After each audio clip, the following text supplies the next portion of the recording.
Dear children, we have completed Unit 1 of English, Standard 10.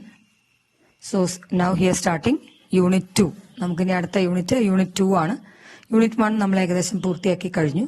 So let us pass on to Unit 2, the frames. The frames എന്നാണ് ഈ യൂണിറ്റിന്റെ പേര്. അതിൽ 2 ലെസൺസും ഒരു പോയവുമാണ് ഉൾപ്പെടുത്തിയിരിക്കുന്നത്. ഈ യൂണിറ്റ് കംപ്ലീറ്റ് സിനിമയുമായി ബന്ധപ്പെട്ടതാണ്. ആ പേരിൽ തന്നെ അത് വ്യക്തമാണ്. ദ ഫ്രെയിംസ് എന്ന പേരിൽ തന്നെ അത് വ്യക്തമാണ്. സിനിമയുമായി ബന്ധപ്പെട്ട യൂണിറ്റ് ആണ് ഈ യൂണിറ്റ്. സോ സത്യജിത് റേയുടെ പ്രോജക്ട് ടൈഗർ എന്ന് പറയുന്ന ഒരു ലെസണും, and that is a lesson which is related to shooting of a film with a tiger. പിന്നെ നമുക്ക് പഠിക്കാനുള്ളത് മൈ സിസ്റ്റേഴ്സ് ഷൂസ് എന്ന് പറയുന്ന ഒരു സ്ക്രീൻ പ്ലേ, ഒരു തിരക്കഥയാണ്. മജീദ് മജീദിയുടെ, ഇറാനിയൻ റൈറ്ററായ മജീദ് മജീദിയുടെ ഒരു തിരക്കഥയായ മൈ സിസ്റ്റേഴ്സ് ഷൂസ് ഉണ്ട്. പിന്നെ മൂന്നാമത് നമുക്കൊരു പാട്ടാണ് പഠിക്കാനുള്ള, പോയമല്ല. It's a song, Blowing in the Wind. So these are the 3 lessons which are included in Unit 2, the frames. Project Tiger എന്ന നമ്മുടെ ലെസൺ സത്യജിത് റേയുടെ സിനിമ ഷൂട്ടിങ്ങിനെ കുറിച്ചുള്ള ഒരു അനുഭവമാണ്. ടൈഗറിനെ വെച്ച് അദ്ദേഹം ഒരു സിനിമ ഷൂട്ട് ചെയ്യുന്ന വേളയിൽ ഉണ്ടായ ബുദ്ധിമുട്ടുകളും എങ്ങനെയാണ് ആ ഷൂട്ടിംഗ് നടന്നതെന്നുമുള്ള കാര്യങ്ങളാണ്. അദ്ദേഹത്തിന്റെ റിയൽ ലൈഫ് എക്സ്പീരിയൻസ് ആണ് ഈ കഥയിലൂടെ നമുക്ക് വ്യക്തമാക്കി തരുന്നത്. So Satyajit Ray was born in 1921 and passed away in 1992 was an Indian film maker, ഒരു ഫിലിം ഡയറക്ടറായിരുന്നു. Ray was drawn into independent film making after meeting French film maker Jean Renoir and viewing Vittorio De Sica's Italian neo realist 1948 film Bicycle Thieves. അപ്പൊ Bicycle Thieves എന്ന ഫിലിമും അതുപോലെ French film മേക്കറായ Jean Renoir, ഇവരുടെ രണ്ടുപേരുടെ influence, സ്വാധീനം കൊണ്ടാണ് ഇദ്ദേഹം ഈ സിനിമ സംവിധാനത്തിലേക്ക് കടന്നു വന്നത്. Ray directed 36 films including feature films, documentaries, short films. അപ്പൊ അദ്ദേഹത്തിന്റെ സിനിമകളിൽ ഫീച്ചർ ഫിലിംസ് ഉണ്ട്, ഡോക്യുമെന്ററീസ് ഉണ്ട്, ഷോർട്ട് ഫിലിംസ് ഉണ്ട്. ഇദ്ദേഹത്തിന്റെ ഒരു പ്രശസ്തമായ സിനിമയാണ് പഥേർ പാഞ്ചാലി. എനിക്ക് തോന്നുന്നത് അത് കുട്ടികൾക്ക് അറിയാമായിരിക്കും.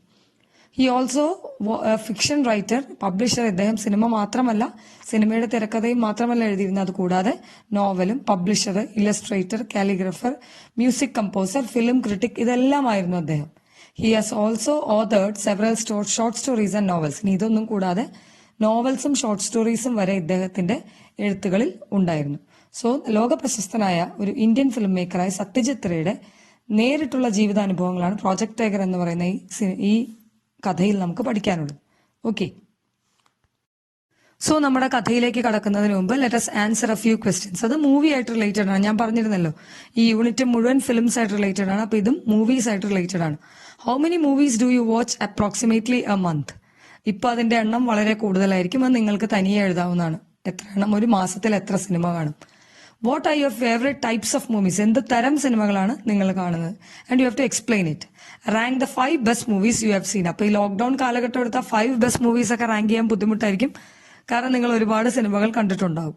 Anyway, you have to write it in your textbook itself. ഇതെല്ലാം നിങ്ങൾക്ക് നിങ്ങളുടെ ടെക്സ്റ്റ് ബുക്കിൽ തന്നെ എഴുതാവുന്നതാണ്. പിന്നെ ഒരു question, what are the differences between watching a movie at home and watching in a theatre? നമുക്കിപ്പോൾ കുറെ കാലങ്ങളായിട്ട് തിയേറ്ററിൽ സിനിമ കാണാൻ അവസരമില്ല, എങ്കിൽ കൂടിയും തിയേറ്ററിൽ സിനിമ കണ്ട ഓർമ്മ നിങ്ങൾക്കുണ്ടാവും. അപ്പൊ which is more interesting, watching in at home or watching in a theatre? അതെന്താണ് ആ difference? What kind of movies do you watch at school? ഇനി സ്കൂളിൽ നിങ്ങൾക്ക് ഒരു സിനിമ കാണേണ്ടി വന്നാൽ, സിനിമ കാണിച്ചാൽ, വാട്ട് ടൈപ്പ് ഓഫ് മൂവീസ്, എന്തൊക്കെ തരം സിനിമകൾ നിങ്ങളെ സ്കൂളിൽ കാണിക്കും? അപ്പൊ ഈ 2 കാര്യങ്ങൾ, ഇത്രയും ചോദ്യങ്ങളുടെ ഉത്തരം നിങ്ങൾക്ക് ടെക്സ്റ്റ് ബുക്കിൽ തന്നെ എഴുതാവുന്നതാണ്. ഇനിയും മിക്കവാറും നിങ്ങൾക്ക് നല്ല പരിചയമുള്ള കുറച്ച് ആളുകളായിരിക്കും ഇപ്പൊ ഫ്രെയിമിലുള്ളത്. ഒന്ന് നമുക്ക് എല്ലാവർക്കും അറിയാം, ചാർലി ചാപ്ലിൻ ആണ്. പിന്നെ അകിറ കുറസോവയാണ് മറ്റേയാള്, അകിറ കുറസോവ. പിന്നെ അകിറ കുറസോവ ആയിരിക്കും ചിലപ്പോൾ നിങ്ങൾക്ക് ഇത്തിരി ഒരു പരിചയക്കുറവുള്ളയാള്. പിന്നെ മറ്റേയാള് വളരെയധികം പരിചിതനായിരിക്കണം. പിന്നെ വേറെ പ്രശ്നം വെച്ച് കഴിഞ്ഞാൽ കൂടുതലും അടൂർ ഗോപാലകൃഷ്ണൻ എന്ന് പറയുന്ന ഈ ഫിലിം ഡയറക്ടറിന്റെ ഫിലിംസ് എല്ലാം അവാർഡ് വിന്നിംഗ് ഫിലിംസ് ആയിരുന്നതുകൊണ്ട് കുട്ടികളായ നിങ്ങൾക്ക് എത്രമാത്രം അദ്ദേഹത്തെ പരിചയം ഉണ്ടാവും അറിയില്ല. അദ്ദേഹമാണ് അടൂർ ഗോപാലകൃഷ്ണൻ. അപ്പൊ ഈ 3 വ്യക്തികളെയും നിങ്ങൾ പരിചയപ്പെടുക. So dear children, let's go directly into the lesson. Here is an article by Satyajit Ray, one of the greatest filmmakers, on how he managed to shoot the scenes of a film which included a tiger. അപ്പോൾ ഒരു tiger included ആയിട്ടുള്ള ഒരു scene ഒരു ഫിലിമിൽ shoot ചെയ്യാനായിട്ട് സത്യജിത് റേ അദ്ദേഹത്തിന് നേരിടേണ്ടി വന്ന ബുദ്ധിമുട്ടുകളും എങ്ങനെയാണ് ആ ഫിലിം ഷൂട്ടിങ്ങിലേക്ക് എത്തിയത് എന്നുള്ള അനുഭവങ്ങളുമാണ് ഈ ലെസണിലുള്ളത്. No one can beat Hollywood when it comes to making films with animals in them. I remember films in my childhood, and there were quite a few of them that had an Alsatian called Rin Tin Tin. This dog's acting was more impressive than a human's. Later, we got to see 3 or 4 other films with a collie called Lassie. It seemed that the director could make Lassie do just about anything. These trained dogs were famous stars in their own rights, and the money they earned was no less than what a real film star got. Their owners could easily make as much as 100,000 rupees from just one film. So നമുക്ക് ഈ പാരഗ്രാഫിൽ നിങ്ങൾ ദയവ് ചെയ്ത് text തുറന്നു വെക്കണം. മൊബൈലിന്റെ സ്ക്രീനിലേക്ക് നോക്കിയിരിക്കേണ്ട ആവശ്യമില്ല. സോ ടെക്സ്റ്റ് തുറന്നു വെച്ചാൽ നിങ്ങൾക്കറിയാം, the first paragraph is completely about films with animals. അല്ലെ, ഈ ആനിമൽസിനെ സിനിമയിൽ ഉപയോഗിക്കുന്നതിനെ കുറിച്ചാണ് ഫസ്റ്റ് പാരഗ്രാഫ് മുഴുവൻ. അപ്പൊ എക്സാമിനൊക്കെ ചിലപ്പോൾ ചോദിക്കാറുണ്ട് ഇങ്ങനെ ഒരു പാരഗ്രാഫ് ഒക്കെ തന്നിട്ട്, what is do you know that A paragraph normally contains A topic sentence. ഒരു ടോപ്പിക് സെന്റൻസിനെ കുറിച്ച് ചോദിക്കാറുണ്ട്. ടോപ്പിക് സെന്റൻസ് എന്ന് പറഞ്ഞാൽ വേറെ ഒന്നുമല്ല, ആ പാരഗ്രാഫിൽ എന്തിനെ കുറിച്ചാണോ പറയുന്നത് that is the topic sentence. അപ്പം ഈ പാരഗ്രാഫിൽ പറയുന്നത് എന്താ, ഷൂട്ടിംഗ് ഫിലിംസ് വിത്ത് ആനിമൽസ് ആണ് നമ്മുടെ ഈ പാരഗ്രാഫിലെ ടോപ്പിക് സെന്റൻസ്, അല്ലെങ്കിൽ മെയിൻ കാര്യം അതാണ്. സോ ടെക്സ്റ്റ് തുറന്നു വെച്ചിരിക്കുന്നുണ്ടെങ്കിൽ നിങ്ങൾക്ക് കാണാം, no one can beat Hollywood when it comes to making films with animals. അപ്പൊ നമ്മളെക്കാളൊക്കെ മുമ്പ് എവിടെയാ ഫിലിംസ് തുടങ്ങിയ ആനിമൽസിനെ വെച്ച്? ഹോളിവുഡ് സിനിമാസിൽ പണ്ട് തന്നെ ഈ ആനിമൽസിനെ വെച്ചുള്ള ഫിലിം ഷൂട്ടിംഗ്സ് ഉണ്ടായിരുന്നു. I remember films in my childhood means ഇദ്ദേഹം 1921 ജനിച്ച ഒരാളാണ്. അപ്പൊ ഏകദേശം 30കളിലോ 40കളിലോ ആയിരിക്കാം. ഇദ്ദേഹം ഇപ്പോഴും സിനിമകൾ ഓർക്കുന്നുണ്ട്. എന്താ, when there was an Alsatian call Rin tin tin എന്ന് പറഞ്ഞ ഒരു അൽസേഷൻ അഭിനയിച്ച ഒരു സിനിമയുടെ ഷൂട്ടിങ്ങോ അല്ലെങ്കിൽ സിനിമയൊക്കെ ഇദ്ദേഹം ഓർക്കുന്നുണ്ട്. The dogs acting was more impressive than a humans. അതാണ് ഏറ്റവും തമാശ. ഈ ഡോഗ്സിന്റെ ആക്ടിങ് സത്യത്തിൽ ഹ്യൂമൻ ബീങ്സിന്റെ ആക്ടിങ്സിനേക്കാൾ നല്ലതായിരുന്നു, അല്ലെങ്കിൽ കൂടുതൽ ഇംപ്രസീവ് ആയിരുന്നു, ആളുകൾക്ക് കൂടുതൽ താല്പര്യമുണ്ടായിരുന്നു.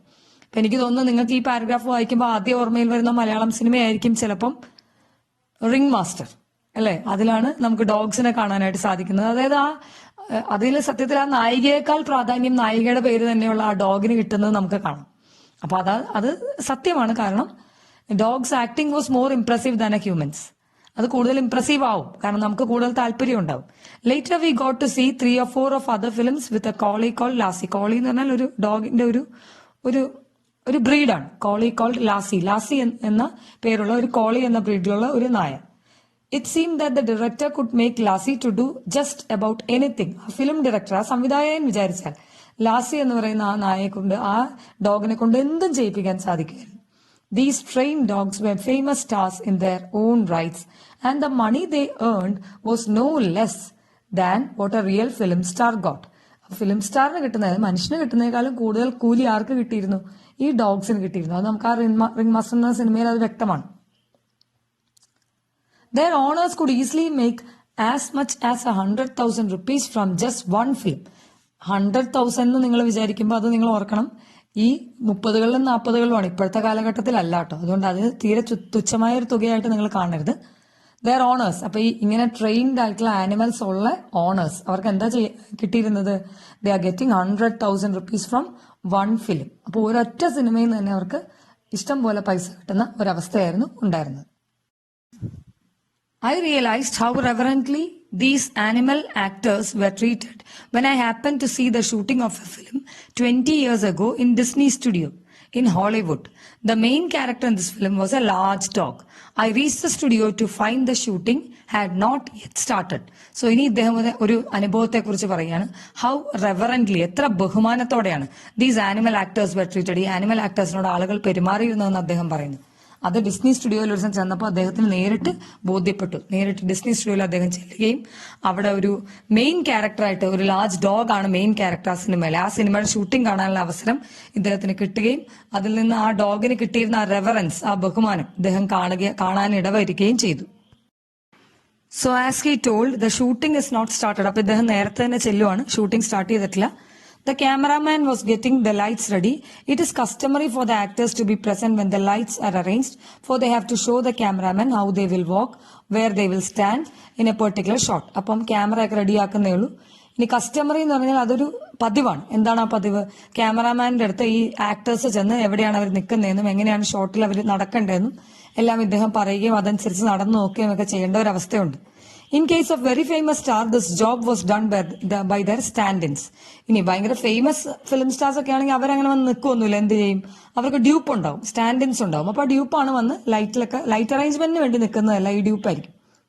A stand-in is usually a person who is physically similar to the real star. Standing dupe എന്ന് പറഞ്ഞാൽ എന്താണ്? ആ റിയൽ ഫിസിക്കലി, അത് ശാരീരികമായിട്ട് ആ ഫിലിം സ്റ്റാറിന്റെ അത്രയും തന്നെ വലിപ്പമുള്ള ഒരാളായിരിക്കും. The stars themselves arrive only when the lights are ready and it is time to take a shot. ഈ വലിയ നല്ല സ്റ്റാർ വാല്യൂ ഉള്ള നടന്മാരൊക്കെ എന്ത് ചെയ്യും? അവർ ആ സമയമാകുമ്പോൾ മാത്രം വരികയുള്ളൂ, ആ ഷോട്ട് എടുക്കാൻ സമയത്ത് മാത്രം. അതുവരെയുള്ളതെല്ലാം ഡ്യൂപ്പാണ് ചെയ്യുന്നത്. Here in Disney Studio, I noticed that a very few actors were moving about in the set, and on one side standing quietly was the protagonist, the same large dog. Disney studio ചെന്നിരിക്കുകയാണ്. അവിടെ എന്താ കാണുന്നത്? Actors എല്ലാം അവിടെ ഇവിടെയൊക്കെ നിന്ന് നോക്കുന്നുണ്ട്. പക്ഷെ ഒരു വലിയ ഡോഗ് അവിടെയുണ്ട്. ആ ഡോഗാണ് പ്രോട്ടഗോണിസ്റ്റ്. പ്രോട്ടഗോണിസ്റ്റ് എന്ന് പറഞ്ഞാൽ the hero of the film, ആ സിനിമയിലെ നായകൻ. The cameraman shouted to everyone to take their positions, but the dog remained where it was. ഇനി ക്യാമറമാൻ ശബ്ദിക്കുന്നുണ്ട് എല്ലാവരോടും അവരുടെ പൊസിഷനിലൊക്കെ പോയി നിൽക്കാനും കറക്റ്റായിട്ട് നിന്ന് ഈ ലൈറ്റ്സ് അറേഞ്ച് ചെയ്യുന്നതിന് വേണ്ടി അദ്ദേഹം ഒത്തിരി കഷ്ടപ്പെടുന്നുണ്ട്. പക്ഷെ the dog it is there. Dog അനങ്ങുന്നില്ല, അവൻ അവിടെ തന്നെ നിൽക്കുകയാണ്. This puzzled me. Could it be that it was not required in the shot? അപ്പം ഇദ്ദേഹം പസിൽഡായി. സത്യജിത്ര വിചാരിക്കണം അതെന്താണ് ഈ ഡോഗ് അനങ്ങാത്തത്, എന്താണ് ഈ ഡോഗ് അതനുസരിച്ച് കാര്യങ്ങൾ ചെയ്യാത്തതെന്ന് ഓർക്കുക. പിന്നെ വിചാരിച്ചു ചിലപ്പോൾ ഈ ഷോട്ടിൽ ഈ ഡോഗിന്റെ ഒരു സീൻ ഇല്ലായിരിക്കും, അതായിരിക്കും കാരണം എന്ന് അദ്ദേഹം വിചാരിക്കണം. പസിൽഡ് മീ, കൺഫ്യൂസ്ഡ് മീ, ആകെ ഒരു ആശയക്കുഴപ്പത്തിലായി. Before I could ask someone, a strange thing happened. From nowhere appeared a little dwarf. ഇത് ആരുടെങ്കിലും ചോദിക്കാം, ഇനി ഫിലിമിൽ റോൾ ഇല്ലേ, ഈ സീനിൽ ഈ നായിക്ക് റോൾ ഇല്ലേ എന്ന് ചോദിക്കാം എന്ന് വിചാരിച്ചപ്പോഴത്തേക്കും ഡ്വാഫ് അറൈവ്. ഡ്വാഫ് എന്ന് പറഞ്ഞാൽ പൊക്കം കുറഞ്ഞ ആളുകളെ വിളിക്കുന്ന പേരാണ്. തീരെ പൊക്കം കുറഞ്ഞ ആളുകളെ അവരെ വിളിക്കുന്ന പേരാണ് dwarf. Followed by another man carrying a hairy dog skin. അപ്പോൾ ഒരു ഡ്വാഫ് ഓടി വരുന്നുണ്ട്, അതിന്റെ കൂടെ ഒരു ഡോഗ് സ്കിൻ എന്ന് പറഞ്ഞാൽ നമ്മുടെ ഈ നായയുടെ സ്കിൻ, ആ സ്കിന്നിന്റെ രൂപത്തിലുള്ള ഒരു ഡ്രസ്സുമായിട്ട് വേറൊരാളും പുറകെ വരുന്നുണ്ട്. Then to my perfect amazement, the dwarf went down on all the fours of the chalk mark on the floor, just like an animal, and the dog skin draped over him.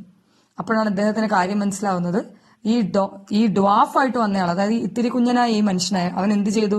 ഈ ഡോഗിന്റെ skin ഇടുകയും സ്വയം ഇടുകയും അതിനുശേഷം dog നിൽക്കേണ്ടടുത്തെല്ലാം നിന്ന് ഡോഗിന്റെ position correct ചെയ്ത് chalk മാർക്കുകളിലൂടെ correct camera position ഉണ്ടാക്കി കൊടുക്കുക എന്നുള്ളതായിരുന്നു ഈ ഡ്വാഫിന്റെ ജോലി. അതായത് ഒരു മനുഷ്യൻ അവിടെ ഈ നായയുടെ ഡ്യൂപ്പായിട്ട് അഭിനയിക്കുകയാണ്. ഈ ഡോഗിന്റെ ഡ്യൂപ്പ് ഇവിടെ ആരാ?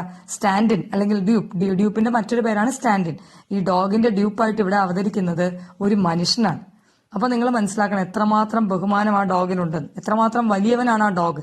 കാരണം അവന്റെ ഡ്യൂപ്പായിട്ട് വരാൻ മനുഷ്യരുണ്ട്. ഡോഗ് സ്കിൻ വാസ് ഡ്രേപ്ഡ് എന്ന് പറഞ്ഞാൽ ഫുള്ളി കവേർഡ്, മുഴുവനായിട്ട് ഡോഗ് സ്കിന്നിൽ കവർ ചെയ്താണ് ഈ ഡ്വാഫ് അവിടെ വരികയും എല്ലാ സ്ഥലത്തും പോയി നിൽക്കുകയും ചെയ്തത്. Then he crawled from one mark to another and the cameraman got busy with the lights. It finally dawned upon me that this dwarf was paid to be the dog stand-in. അത് കഴിഞ്ഞപ്പോൾ എന്താ, ഈ dwarf ഓരോ സ്ഥലത്തും പോയി നിൽക്കുകയും cameraman light ഒക്കെ arrange ചെയ്യുകയൊക്കെ ചെയ്തപ്പം സത്യജിത്രയ്ക്ക് ഒരു കാര്യം മനസ്സിലായി.